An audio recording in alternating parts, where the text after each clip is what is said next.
विभागामध्ये गेल्या 4 दिवसापासून आपण पाहतोय संततधार पाऊस चालू आहे। जरा आंबोली आणि चित्री परिक्षेत्रामध्ये मुसळधार पाऊस चालू आहे। आपण चित्रीला जर पाऊस पाहिला तर 120 मिलीमीटरची पावसाची नोंद झालेली आहे। सरपणाला क्षेत्रामध्ये 150 मिलीमीटर पावसाची नोंद झालेली आहे। आंबेओळ परिक्षेत्रामध्ये 90 मिलीमीटर पावसाची नोंद झालेली आहे आणि त्याचाच परिणाम जर आपण पाहिला तर माझ्या मागे पाहू शकताय त्या हिरण्यकेशीच्या या पाणीपात्रामध्ये वाढ होताना दिसत आहे। आताची जर परिस्थिती पाहिली तर या हिरण्यकेशीच्या पात्रातून 15,000 क्युसेक्सनी या पाण्याचा प्रवाह चालू आहे। प्रेशर वाढलेला आहे आणि आता आपण पाहिलं की जो भडगाव पुलाच्या जो बाजूनी जो रस्ता करण्यात आलेला होता चंदगड मार्गाला जाण्यासाठी किंवा चंदगडला जाण्यासाठी जो पर्यायी रस्ता करण्यात आलेला होता नवा पूल बांधतेवेळी तो रस्ता हा काल खचलेला होता आणि माझ्या मागे पाहू शकताय एक 70 ते 80 फुटाची ही चर ही आता वाहून गेलेली आहे। रस्ता पूर्ण वाहून गेलेला आहे कारण प्रेशर वाढलेला आहे। 15,000 क्युसेक्सनी या पाण्याचा प्रवाह हा वाढत आहे आणि असाच पाऊस जर संततधार आणि आजरा आंबोली आणि चित्री परिक्षेत्रामध्ये मुसळधार पाऊस राहिला तर हिरण्यकेशीच्या या पात्रामध्ये किंवा प्रवाहामध्ये वाढ होणार आहे, प्रेशर वाढणार आहे आणि जो उर्वरित गडिंग्लजच्या भागाकडे आणि भडगावच्या भागाकडे जो रस्ता शिल्लक राहिलेला आहे तो देखील वाहून जाणार आहे कारण तो 10 ते 15 थर लावलेला हा मातीचा थर जो आहे हा जमिनीतून हा खालून जो आहे हा पाणी पोखरत आहे आणि हळूहळू जो रस्ता आहे हा रस्ता पाण्यामध्ये विलीन होताना किंवा पाण्याच्या प्रवाहातून पुढे वाहत जाताना दिसत आहे। एकंदरीतच पाहिलं तर हा रस्त्याचा नामोनिशाण अवघ्या काही तासामध्ये मिटण्याची शक्यता आहे।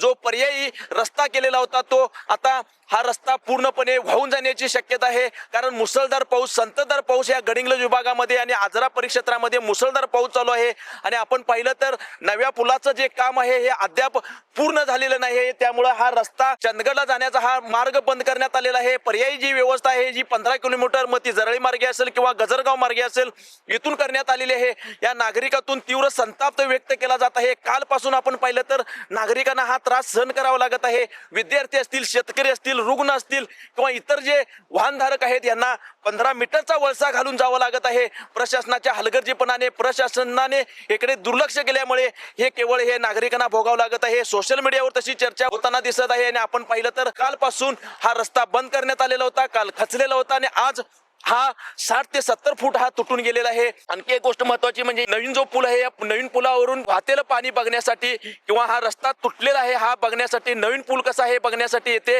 गर्दी होताना दिसत आहे आणि आपण पाहिलं तर विद्यार्थ्यांची संख्या देखील येथे जास्त दिसत आहे। पुलाला कठडे अजून बांधलेले नाही त्यामुळे पूर्ण हा पूल ओपन आहे आणि अशा परिस्थितीमध्ये पाणी पाहताना किंवा पूल पाहताना किंवा रस्ता तुटलेला पाहताना एखादा विद्यार्थी, एखादा माणूस किंवा एखादी व्यक्ती या नदीपात्रामध्ये पडू शकते। हा देखील धोका हा होऊ शकतो। तो सार्वजनिक बांधकाम विभागाने पोलीस प्रशासनाने याची गंभीर दखल घ्यावी आणि येथे बंदोबस्त लावला पाहिजे। या नागरिकांच्यावर नियंत्रण ठेवले पाहिजे अन्यथा कोणती तरी घटना ही घडू शकते। आणि आपण पाहिलं तर आजची ही ताजा अपडेट आहे।